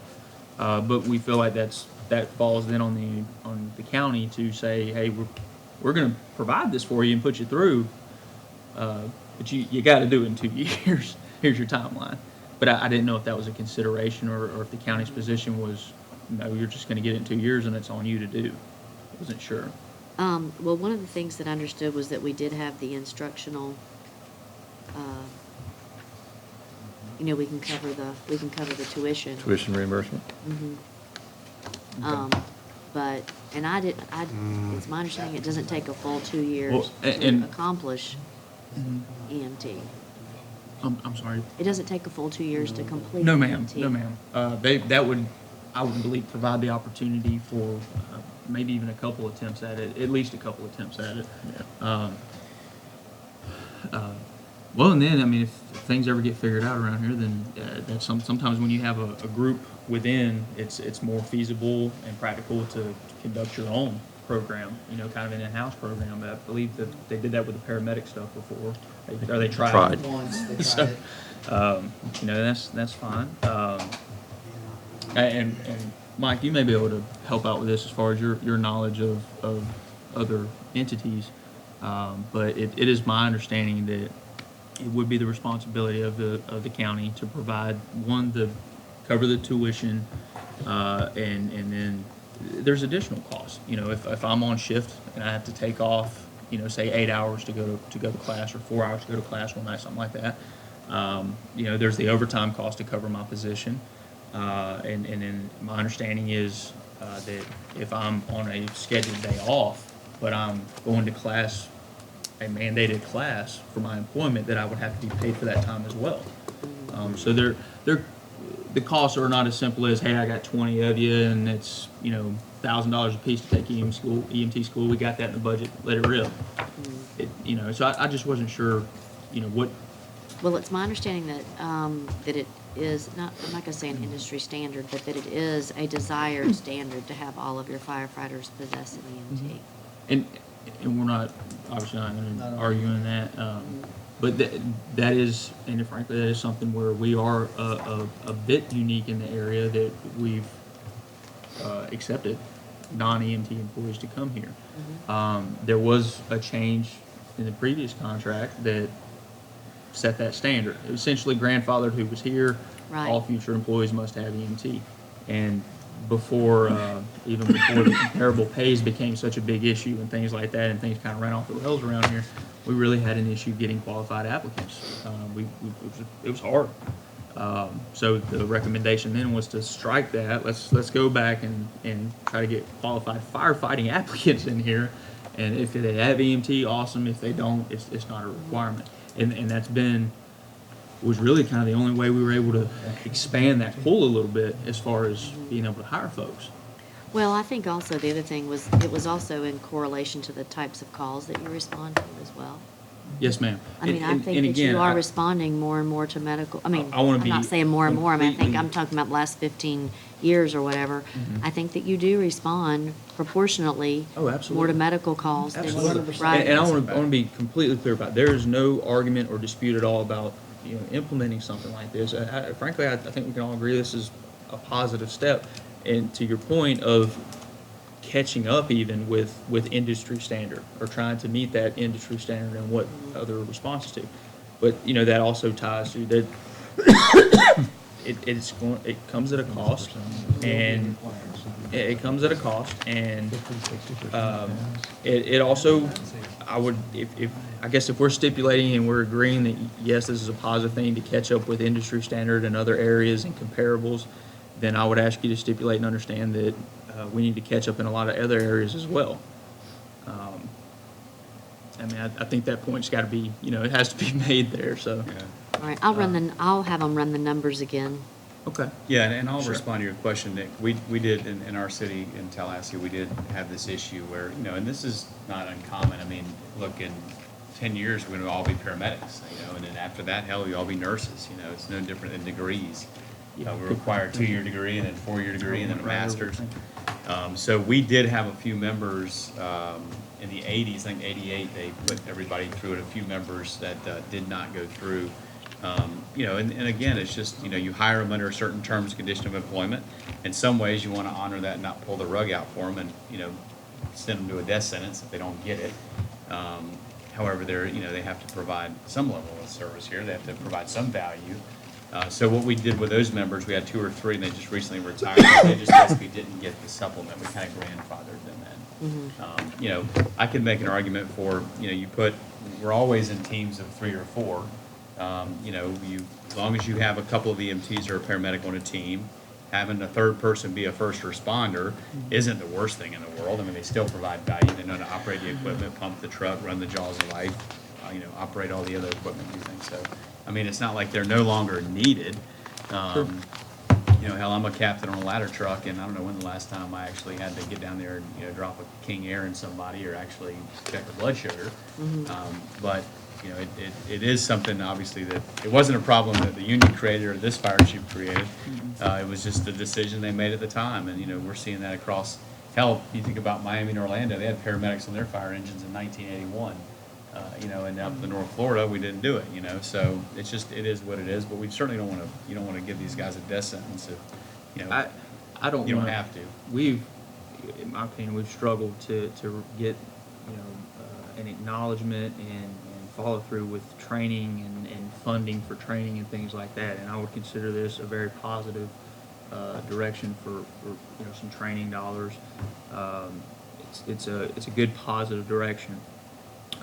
But there are I think there may be some other considerations you may or may not recognize either, as far as this is a combination department, and if you're mandating EMT level for responses, that could have some very negative impacts for volunteers that are solely first responders, when that's an issue that you've already seen some of the complaints there. And I only offer that as again, if you've considered that already, I'll shut up, but I didn't know if maybe that was an angle you had thought about yet. That could pose an issue there. But either way, you said you want to look at the numbers again, and we can speak to that Yeah, again. if it's not accurate, I thought that the number It was it less may than not be about a very, 15 that didn't have their, as far as didn't the have their amount of EMT. I got about 18 and I was looking through. Yeah, and Okay. it's not so much. yeah, the those- number I got was about I was told was about 15. It's not so much the amount of people I'm concerned with, it's more is the county in agreement that they would be responsible for the cost of the course, obviously if a person's off, you gotta pay the overtime, and then if I'm regularly scheduled off, but I'm attending class for, say, 4 hours or what have you, then I should be paid because I'm attending a mandatory class. Because right now, if we go to a mandatory class, we're paid for it, even if we're off. You're paid for that, so I would imagine that would stay in line. Again, if all those considerations were made, then I'm done. I just wanted to make sure. Okay. Okay. Now- And now- I do, again, back up real quick again. I blazed right over it. 10.06, 06 and 07, I mean, are you guys, you may perceive this to be unnecessary language, but, Well, that, and I was puzzled as to why it was in Article 10. have you read many fire contracts? It didn't seem to fit in Article 10. In Article 10, okay. But did you, I don't And recall it you also- moving it anywhere else, though. No, but it didn't seem to be, necessary contract. We can just counter and move it to 4. Sure. Okay, now, I, Miscellaneous benefits even, Yeah. on there, yeah, Okay. sure. We'll look forward to that. Now, at the outset, like you said, you wanted to talk with Janice and have on an issue that was some, I guess, important timeliness, like a labor management meeting. We have about 20 minutes left. And she has somewhere else to go after the 4 o'clock expiration of the session. So if you still want to do that, I think now's the window. I definitely, that needs to be addressed for sure. There is one other thing, because I do think it's very pertinent, much like the EMT thing that we just discussed. I would really, the other stuff we can offer amendments to, proposals, no problem there. And didn't I send my Word document to you? Yes, ma'am, you Okay, did. I did. So I don't know what because the manager has to be out of here at 4. So if there's something else that you need to, There is, I'm sorry, I do want, can you just real quick provide holidays 19? Holidays 19. Yes, ma'am. Article 19 is holidays. I would just like to understand your, I guess your reasoning there.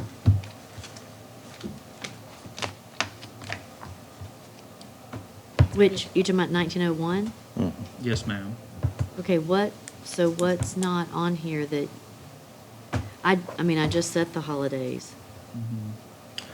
And again, just kind of going back history-wise, in the past, the county would take holidays away, throw it back, take it away. That was a way to, adjust the budget, and then that would have an impact, obviously, to our base pay.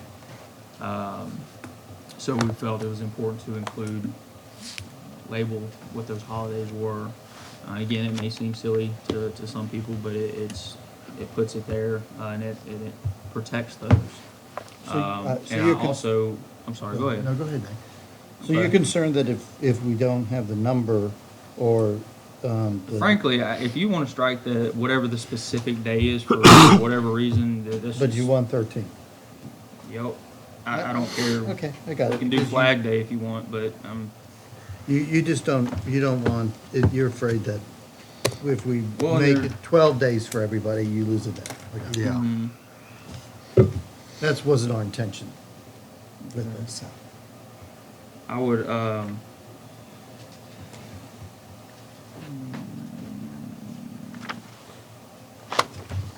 and you're proposing, because this was new language. A was new language. I don't think so. I didn't make that up.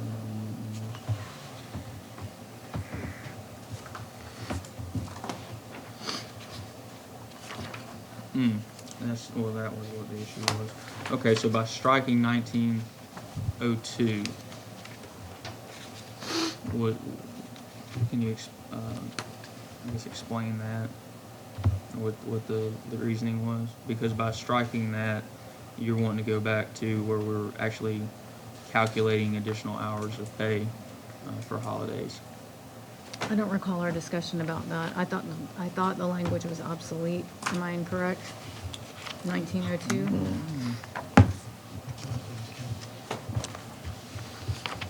This all goes back to the conversion. Yeah.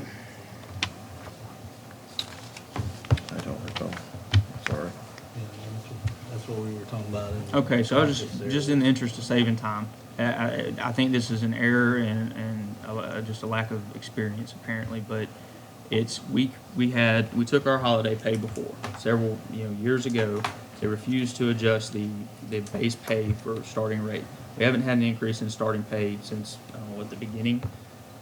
So we basically valued the 13 holidays at 24 hours a pop, and took that and applied it to the hourly rate, and that was applied to all the employees. That's the only reason the starting pay for firefighter has been technically increased up to $10.49, because that value for those holidays was rolled into that rate. So by you omitting that language, then one of two things happens.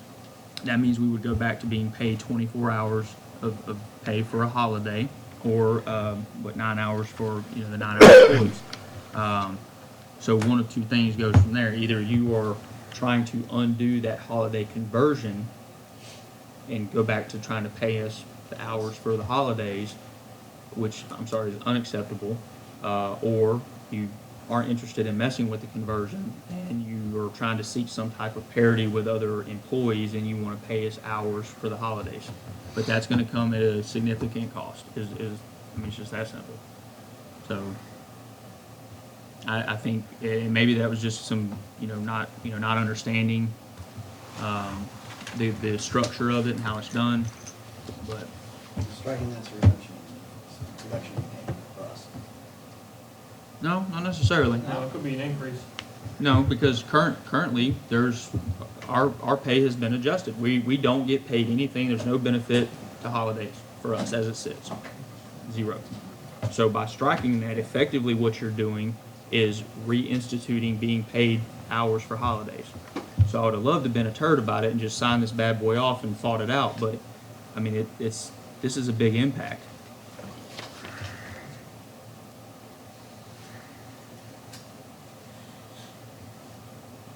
Okay, Look at it. we understand what you. Everything else, I'm perfectly, The only paramedic in the room, and I'm hoping this is a typo, in 1205B, shall on the compensation was struck out and may was put in there. yes, that's a That, problem. at EMT, it does say shall, and I'm telling you, the several paramedics that work for us will not be interested in working for free. I'm hoping that's just a typo. There were some, just to help you looking back or reflect, there were some proposals in increasing the number of medics online and things like that. So I'm I guess guessing that the may shall thing there would have to pertain to, Was it 12? Are you back Yes, to ma'am, 12? 1205B. Oh, okay. And there is an increase in numbers through the 3 years of this contract, Mhm. which is awesome, but you're not gonna get anyone if you don't pay them, and we can't this function. specifically says As you're paramedics, assigned to okay. perform ALS service on a regular basis, may receive, and that's not, no, it should be shall. If you're doing the work, you should be paid for it. Okay, All right. So we will work on some things, and so if we create that proposal, just email it. Should go to one and allow that dissemination to happen, or would you all like to just? You can just send it to one, and we'll get it. Well, who's gonna be the one? Kristen, do you want to receive that, or should I send it to Mike? You can send it to me, that's fine. Yeah, she was just gave me your email address, so it's probably easier for you to do that. And just a suggestion, what's worked for us with other departments is using the strike, using the revision review tab so that everything's striked and omitted, and then we can just play off that. And that way, when we bring a counter proposal, we can have it in red or blue and see your side, our side. My draft is in black underline and strike. It's Okay, not, that's fine. it's not a red line document. It doesn't have to be, yeah, I'm just But saying. it's all in underline and strike. Right, certainly, okay. And then that way, if he brings a proposal back, counter proposal, you can look at whose language is whose, and Sounds good. it's worked out. It's 2020 coming up, we